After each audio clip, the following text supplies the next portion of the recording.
Hey guys, Texas De La Rosa here. I am back for my third YouTube video. I'm so excited to have this channel going now, and I'm doing these. I actually am doing this one early because I'll be out of town next week, and so I wanted to get this video out to you guys. And it's the day after Thanksgiving, so I hope you guys had a wonderful Thanksgiving. If you don't celebrate Thanksgiving, because some of you may not be watching from America, I hope you had a good week so far. So we'll go with that. And if you did celebrate Thanksgiving, I hope you got to enjoy it with your family and friends.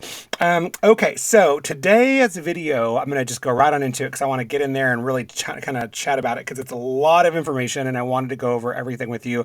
Kind of from the beginning, I've had a lot of people ask me questions about my health. If you've been following me on Instagram and Facebook, I've been actually very open about what's been going on with my health issues in the past 3 years, and I wanted to talk about that with my diagnosis with being diabetic, with having my gallbladder surgery and all that kind of stuff. So I wanted to do a full YouTube video about this because I've had so many people ask questions about what my symptoms were and like kind of where things happened. And gut health is something that so many people just don't understand, and even I didn't understand, and so I wanted to talk about that today and just kind of go through all the things that happened so that you can make an informed decision. Again, I'm going to also tell everybody that I'm not a doctor. I'm solely going off of my own personal experience with the situation. I've had many people tell me that that they did this and that and the other and they got better. That just didn't work for me. It was something that I had to seek medical help for, and it wasn't just diet and things like that. So again, I'm not a doctor, so I'm not giving any medical advice to anybody.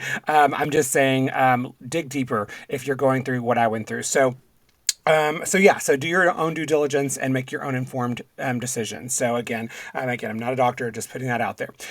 Okay, so I'm just sharing my experience. So I want to start from the very beginning. In 2019, in November, actually this year, so that would be 3 years, in 2019, because it's 2022, I was feeling ill right around, I want to say it was right before the Thanksgiving holiday. Like I want to say I want to say it was the end of October maybe. And I started getting issues where I would lay in bed, I would have like what I thought was acid reflux. And so it started that way. And I was getting these like fiery feelings in my stomach, like right in the kind of pit of my stomach. And then right in like underneath my sternum area and my rib cage. It was so bizarre. And it was always in the same spot.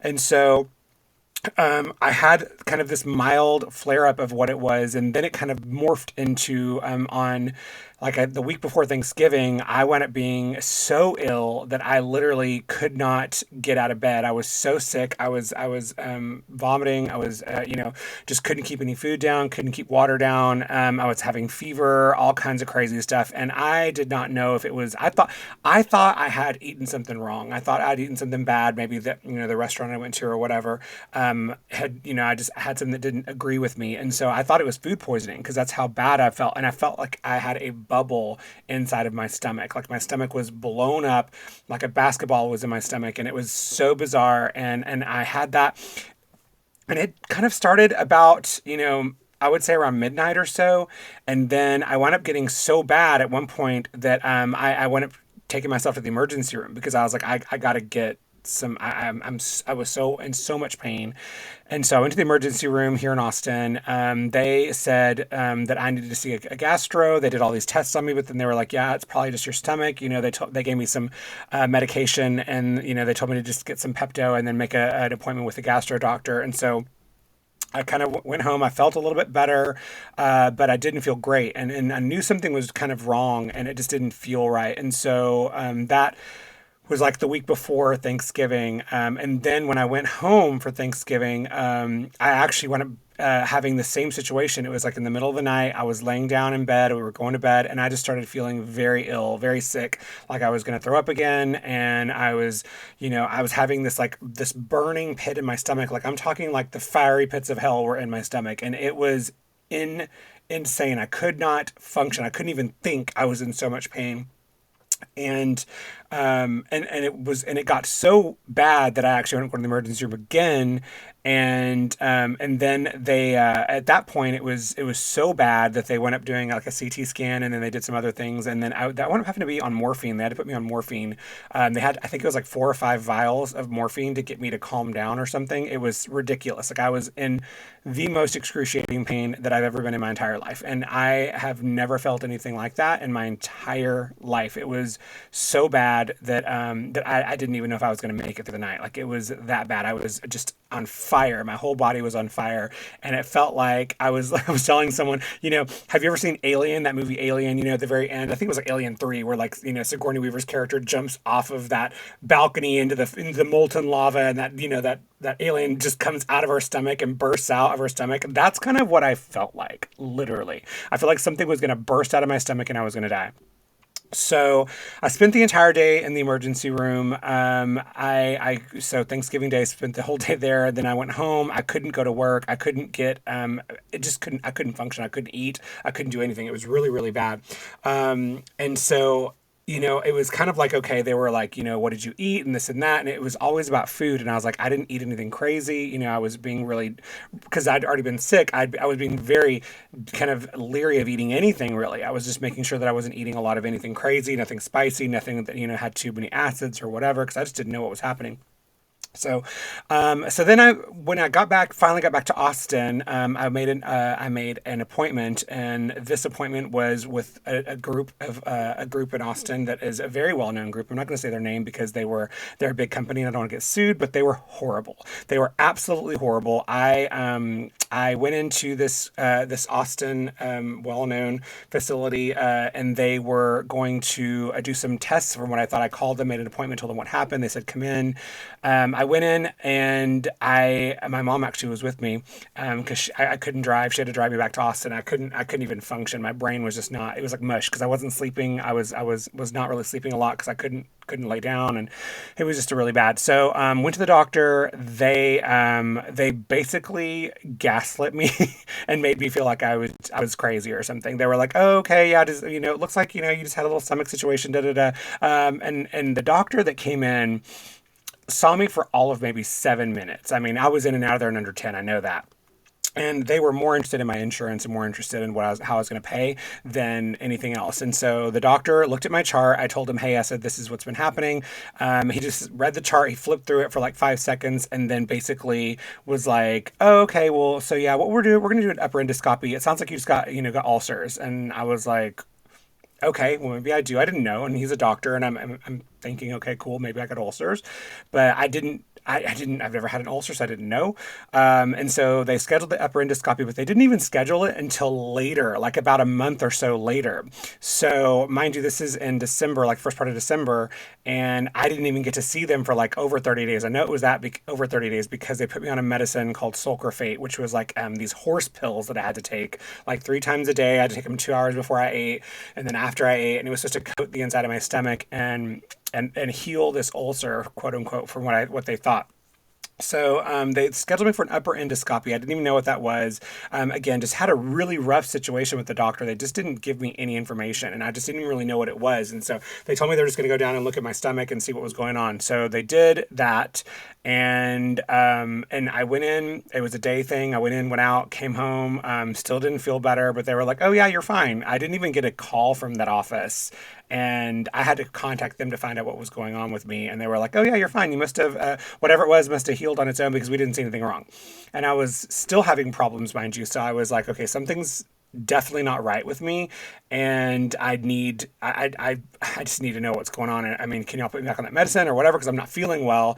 And so they were like, no, we can't put you back on that medicine because it's, you need to be on this, that, and the other, whatever. You need to just watch your diet, and just that was it. And that was the last time I spoke to that doctor. So I then decided, okay, because I started talking about, what was going on with, coworkers and this and that, and they were saying you should go get a pH Lori test and for like bacteria in your stomach or something. So I made another appointment with another doctor, and I went to another doctor because I was like, I don't even feel like this doctor gave a shit about me and didn't care and just wanted to get my money and roll out. You know, that's kind of how I felt. Again, I didn't ever hear back from the doctor who they didn't do follow ups, anything like that. Okay, they literally saw me at the. This is when I'm saying this on purpose because you'll know what happened. They saw me in the office. They didn't do anything other than tell me they were going to upper endoscopy, and they weren't doing it that day. They were going to schedule it for literally like 30 days later. Okay, so. That's 2019. So then in 2020, I decided to go to another different doctor. I just went to a GP that I just Googled and went down the street from me, and they did a blood, they did some blood work. They tested me for the Ph. pylori thing. I didn't have that, and they were like, well, what's going on with your diet and blah blah, blah, and, food and this and that, and. I started feeling better at that time. So I kind of was like, well, maybe it was ulcers and it just healed on its own. And so I kind of just I went along with it, okay? And I shouldn't have done that. I should have gone to a different doctor at that time, but I just didn't know. And that's what I'm going to stress to you guys out there is if you have gone to a doctor and that you felt this way in any way about your doctor, like they just don't care about you, like I literally felt like I was just a number to them, then go somewhere else. Find someone else to take care of you, because that's not what a doctor should do. A doctor should be there to listen to their patients and help them, and I did not feel like the doctor gave a shit about me. Literally did not care. So this new doctor was like, yeah, you need to go see a gastro. And I was like, I've already been to see a gastro and I didn't have a good experience. And so I just, I was like, maybe you could put me on the same medication. So he saw what I was prescribed before. And so he put me back on the same medication. And then I was fine for a while. And I would have little flare-ups here and there all through 2020. And then in 2021, I was like, okay, I just, I started feeling better, and then I would get worse, and I'd feel better, and I was just this constant state of going back and forth. And so I didn't know if it was food, and here I am now at this point. I'm thinking, do I need to change my whole entire diet? And I'm eating, this and that and the other. I'm buying all these books on gut health and all this stuff, and taking probiotics, and just doing all the things that you Google, and you also hear from everybody, oh, you need to be on probiotics, or you need to be on this, or you need to be on that, and it's this, that, and the other.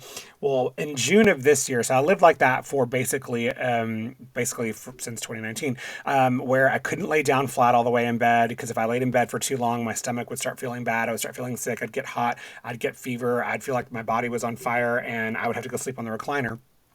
And that was the only way I could really function. And I would sleep about every 3 hours and wake up and then be ill again. And sometimes I felt like I would throw up. Sometimes I felt like I was just fever. Sometimes I felt like I just had really bad gas in my stomach, and my stomach would be like hard. It was so full of like air or something. So in June, so I lived like that for for all through 2020 and 2021. And so 2022 rolls around. I was feeling better. And then about April, I had another bad flare up, and it was really bad. And I started feeling really sick again. And I was like, okay, this is already happening. And I kind of already at that point was like, okay, I'm going to start eating soup and doing all the things. I kind of caught it early enough. So I was like, I'm drinking just water and this and that. And I kind of knew what to do to make it feel better in my mind, I thought. So I was like, okay, I kind of got this. And so I just was like, you know what? I need to go see someone else. I need to see another doctor. And so I just need to get another second opinion about this, or a third opinion, because I've now seen two doctors and, actually four doctors. So from the first emergency room to the second emergency room to then the gastro, then the new doctor. And then now I was like, okay, I've got to find someone. This is now four doctors I've spoken to.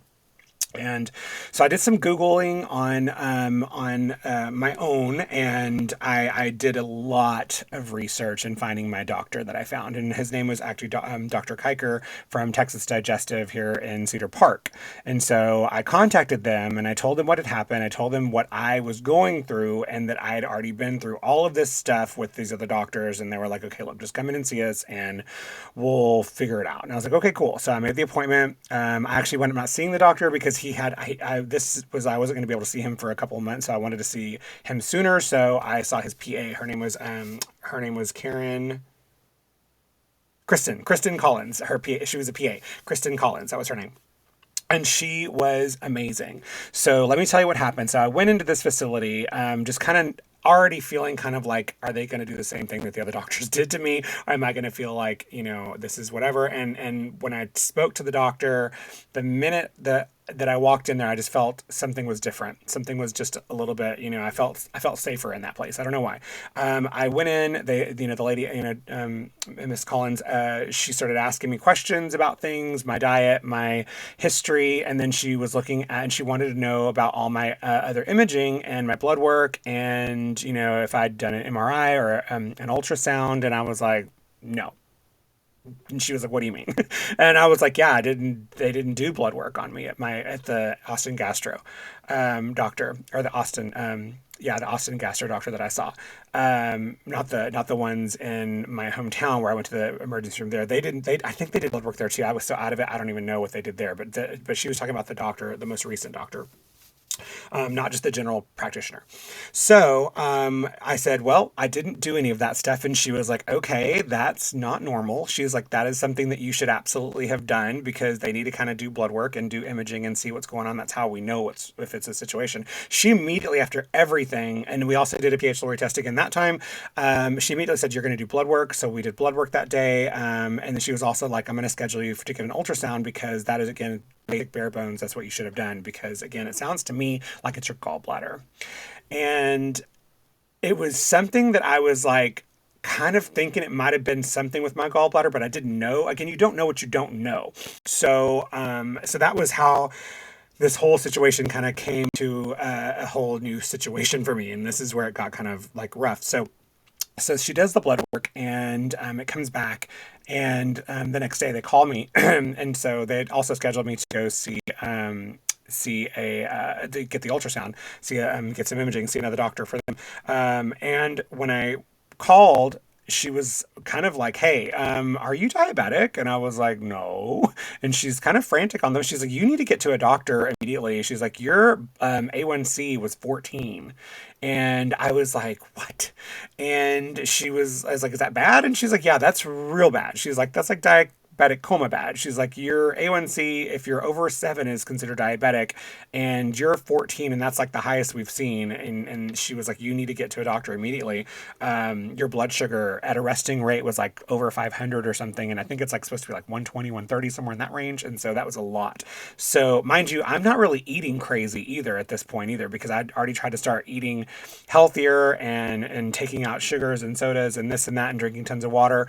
And so I'll go into my symptoms of what happened with this too, because I just thought it was parts of my diet. Because again, in 2021, let's stop there, and we'll talk about this real fast, because it all kind of happens. So again, we did the blood work, found out I was diabetic, and she's like, let's get you taking care of that like ASAP right now, and still go get your imaging. So at that point, then I make another appointment with another doctor. I found a new doctor, because I just Googled and went to a new doctor, and they did blood work on me. And again, they were like, yeah, your A1C is really high. We're going to get you on some metformin. And then we're like, have you noticed that you've had to go to the bathroom a lot? And I was like, yeah, like I pee like 6 times a night. And they were like, okay. And they were like, they started asking me all these questions, and they were like, yeah, those are signs of being diabetic. And I was like, oh, and my eyes were getting kind of foggy, and I would get kind of, weird vision sometimes. And I thought it was because eye fatigue. Because I mean, I tattoo all day long. I'm wearing goggles. I'm wearing these little eye things, eye shields, all these things. So I thought maybe my eyes were fatigued.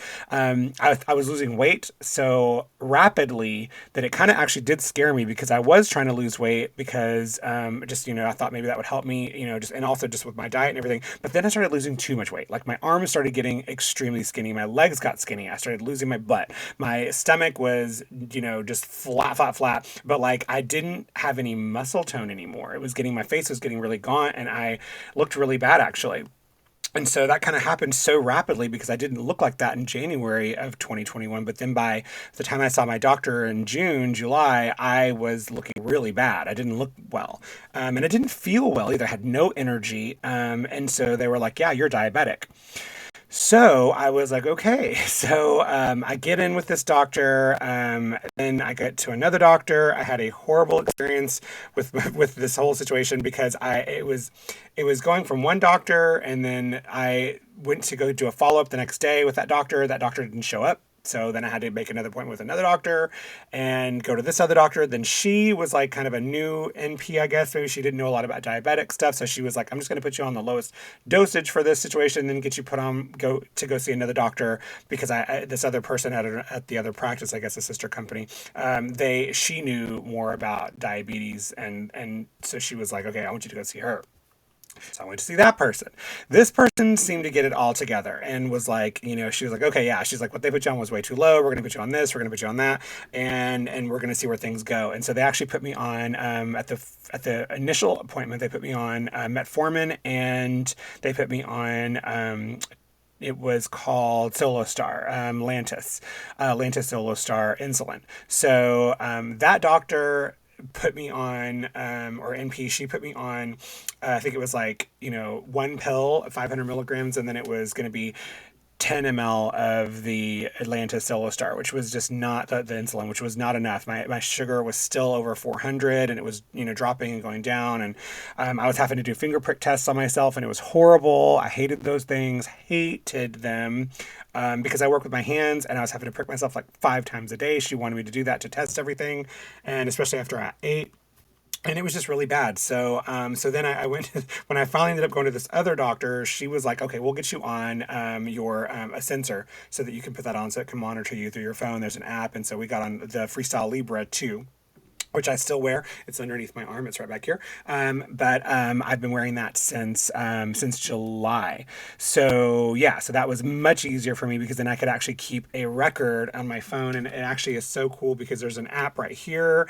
There's an app right there. It's that little app there. You can go here, boom, pop on, and it shows you what your blood sugar is, and like, if it's spiking, going up and going down. I can check it. I hit this little button here. It's kind of hard to see, but you can hit this little button here, and then you go back here, and it makes a little beep, and then it, boom, there's 90. That's my blood sugar right now. Can you see that? 90. Yep. So that's my blood sugar. So that shows me these things, and it's so amazing. So I'm going to tell you, Freestyle Libre, get one if you're a diabetic, or if you just want to check your blood sugar and just make sure that you're in an even keel. It's awesome. It actually goes up. If it goes up too high, it'll be like in a red zone. If it's like kind of like, oh, you're kind of high, but you're okay, it's in a yellow zone. And if it's green, you're good. So we got on that, and then so I also went to a different pharmacy. I wound up having to go to a different pharmacy because they wouldn't take my insurance and the little discount code that they gave me. So I quit going to this one pharmacy and went to another one, because HEB for the win. Let me just tell you that first for your prescriptions, because man, I'm going to tell you my other place. So the insulin was $480 a month. Yeah, so I paid that my first round of insulin because they wouldn't take it with my insurance. With my insurance, it was still $480. So that was crazy, right? So then I finally went to HEB. They actually double stacked the coupon code and my insurance, and now I only pay $100, or yeah, it's like $100 for a month, or actually for 2 months, because we wound up switching my insulin from Lantus Solostar to Geomax, which is a longer when I only do 1 injection now instead of 2.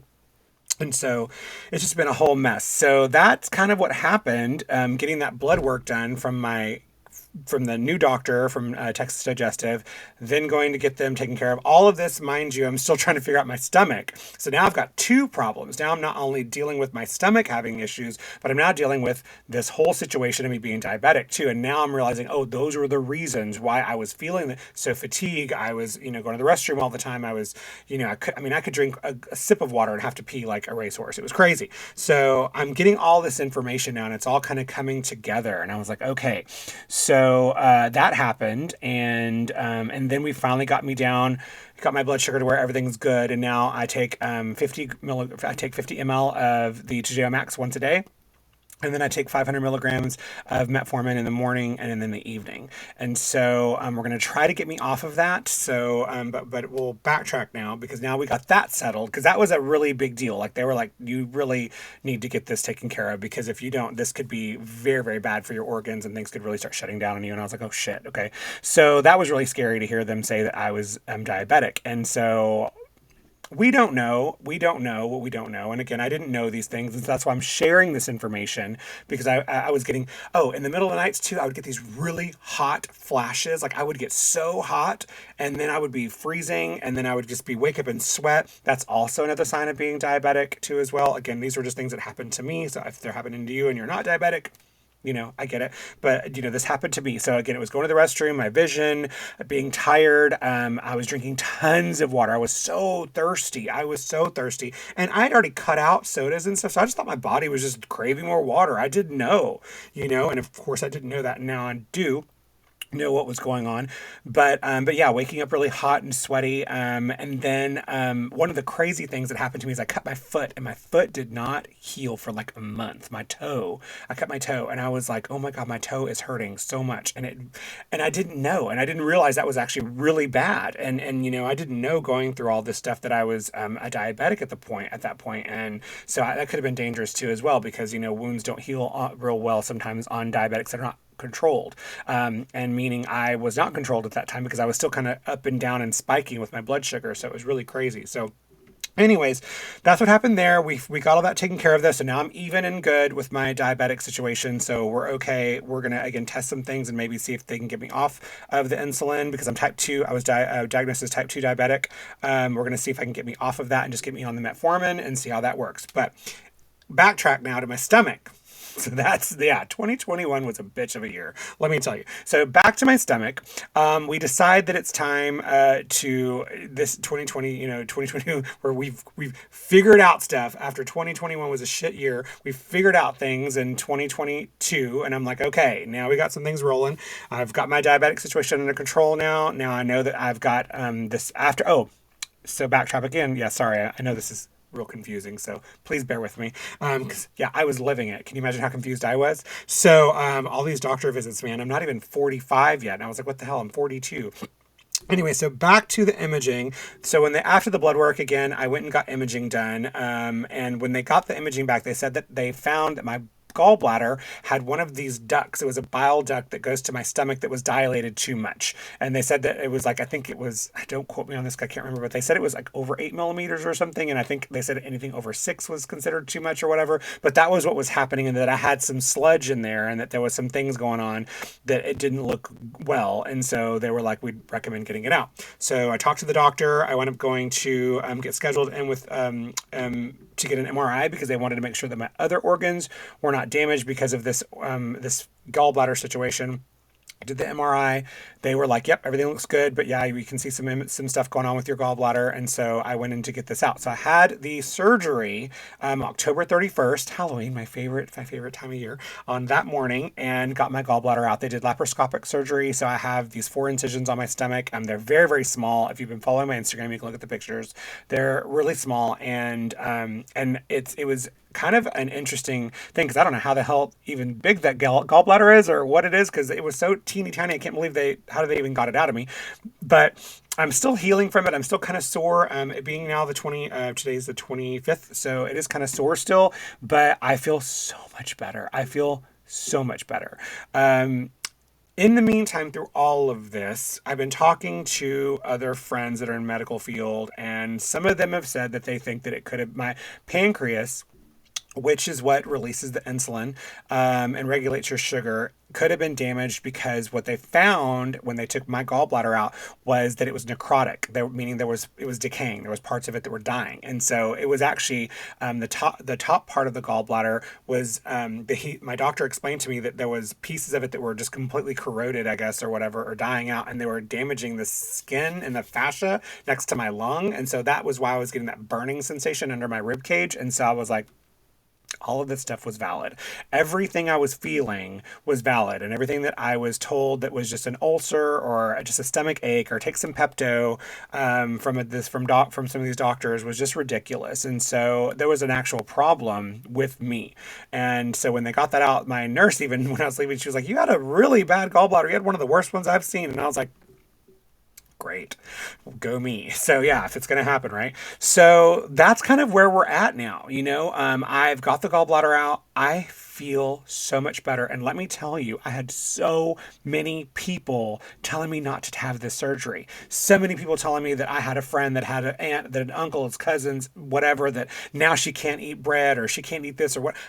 I heard whatever. I heard so many things about people saying, because everyone's an internet doctor, they all Googled WebMD, and I mean, and I just was like, I don't want to even hear that, y'all. Like, I'm getting this out because I made a post about it on social, and I had some people who were just like messaging me, you need to be on a sludge diet, you need to be doing this. And what I'm going to say to this, guys, is do not take advice on social media. You can hear my story, but you need to make your own decision, because I'm going to tell you, had I listened to those guys or, gals on the internet, I may not be here. I mean, that thing could have actually wound up being sepsis, septic, and it could have actually wound up having, I could have had really bad infections. I would have never gotten better. I would have never gotten better. And I'm going to tell you, Dr. Eric Atchison over here in Austin, he was my surgeon, and he was fantastic. The whole hospital I went to, his Round Rock office, they were fantastic. They were great. The nurses were great. Everybody was so cool and so nice there. And I just got to say that I'm so thankful for them. I'm so, so very thankful. It being Thanksgiving, I'm so thankful that 3 years later, I now know what was going on with me at that Thanksgiving in 2019, and that I spent the night in the emergency room. I now know all these things, guys. So the good thing about all this situation is that it's all over at this point. Like, I think from this point on now, I'll be able to go back to the gym. I haven't been to the gym in 3 years. I couldn't work out. I couldn't do anything with my stomach because my stomach was always upset. I can sleep in my bed now. I don't wake up at 3 a.m. in the morning every morning. It was like wake up at 3, wake up at 6, wake up at 7. Always having to wake up and just get sick. It was just no way to live. And so I've not had any problems since my surgery on the 31st. So we're looking at just being like, not even a month in, but I have felt so, so good. And it's so sad that I didn't realize how bad I was feeling until now, feeling so good. Like, I feel so good now, and I was like, fuck, is this like the way people are supposed to feel like every day? I think in my head, I was just always pushing that pain down and just going to work and going through it. And I was telling even my clients, I'm so surprised that I worked through all of this and didn't complain more. Like, I do a lot of physical stuff at work. I know I just tattoo and do laser and stuff, but let me tell you guys, a lot of that's physicality, like the way I sit, the way I move and everything. And it's been very interesting to see that difference and how that has changed since this surgery, and I'm still healing from it. I'll be sore for a while. I'm at some stitches on the inside. I just had my follow-up this week, and my doctor said everything looked good.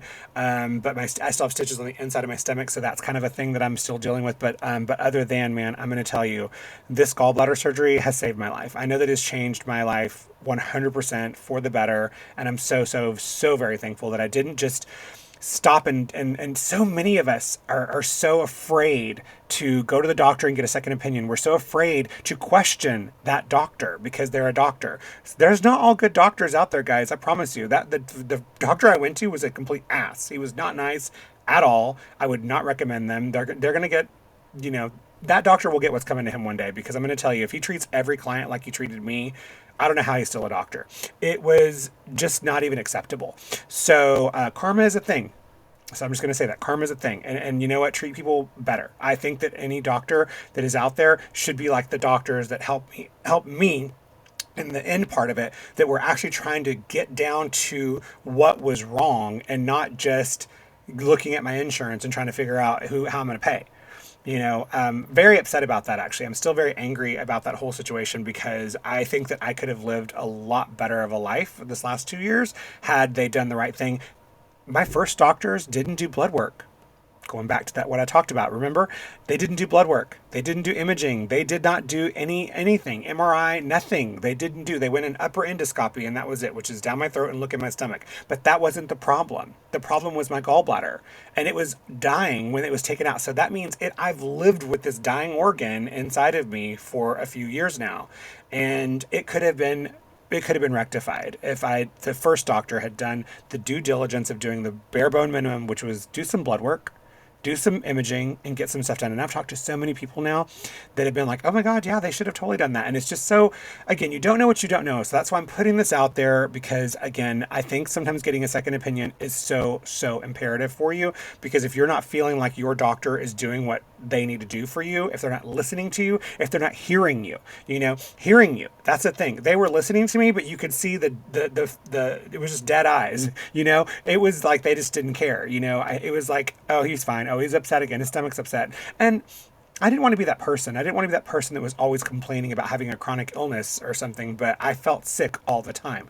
And now I don't. And so I just know that there are people out there that are going through what I've gone through, and that's why I'm sharing this story with you, and just saying all the things. Because again, if you are starting to feel any of those things, go get yourself checked. Please go to a doctor, and please tell them that you want to get tests run, not just looking, down, looking at the top of the iceberg, as it were. Sometimes there's a lot of stuff happening below the surface, right? And so that was what was happening with me, is they just didn't do enough, and in my mind, they didn't do anything really. I mean, they didn't. They took my money. They took about, $5 or $6 out of my pocket. That was what they did. And that's it.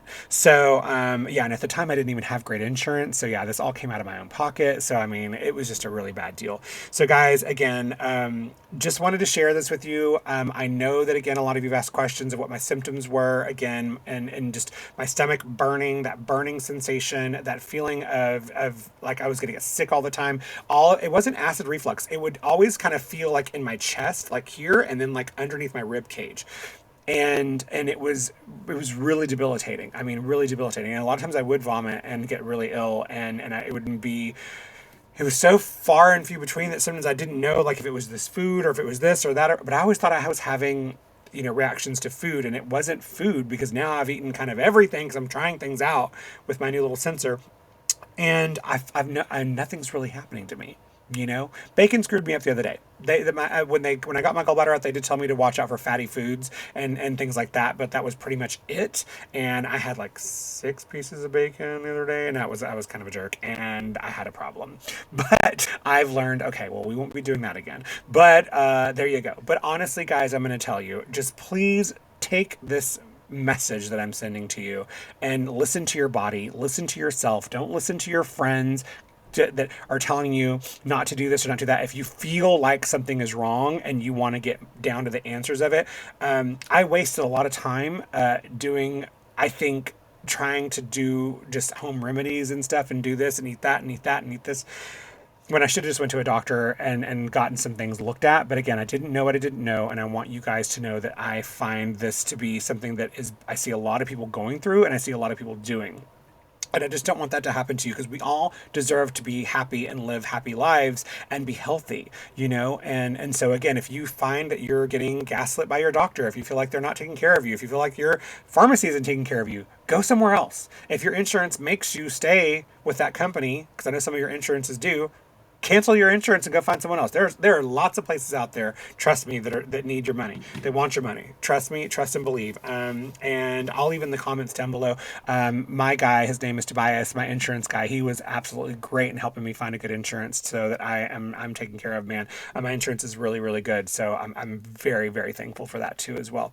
So, okay, guys, if you have any questions about what was going on with myself, or if you yourself were going through things, if you have a comment down below, please leave it. I would love to see your comments down there. If you have anything, because I am now a huge advocate of being self-aware and being aware of what's going on with my body, and knowing that I need to trust and listen to it, and listen to my heart, and listen to my mind, and know that some things you need to dig a little bit deeper, If you feel like something's wrong with you and you're scared, don't be. Because I promise you, it could be worse if you don't go to a doctor and get it checked out. I promise you, it can get worse. So you don't want that either. So it's sometimes just better to go to someone good and do your research. Do your research. I was scouring the internet looking for good doctors and reading all of the reviews of people, reading all the reviews. And this doctor, Dr. Kiker, came with such great reviews and how people were saying how he was just so focused and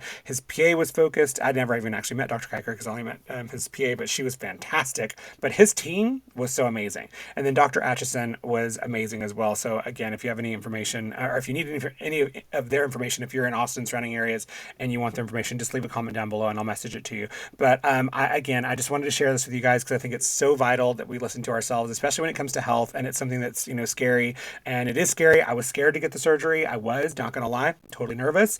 But now that it's been done, I can't even believe that I lived the way I was living for the last 3 years. It's been just crazy. So I'm going to quit blabbing and let you guys go. But guys, thank you so much for listening. Please like and subscribe to these my channel. I will be talking more about all kinds of crazy things. Also talking makeup and laser and all kinds of stuff. If you have anything you want me to talk about, let me know. I'd love to see some things. I'd love to see some comments down below. So anyways, guys, have a wonderful day. Again, thank you for listening to my story. If you yourself, again, are going through things, please get yourself checked out. Please, please, please, because I promise you, there's someone out there that's going to help you. I promise you. You may have to scour the internet like I did and look for them, but you can do it. I promise you. You don't have to get stuck with that doctor or that nurse or that person that isn't really listening to you. You don't have to feel stuck with them. You're not stuck. You're not alone, and we're all here together on this planet to help each other, and that's why I wanted to do this video, is to help anyone that is in the need to hear this. So, all right, guys, have a wonderful day, and I'll see you guys at the next video. Bye.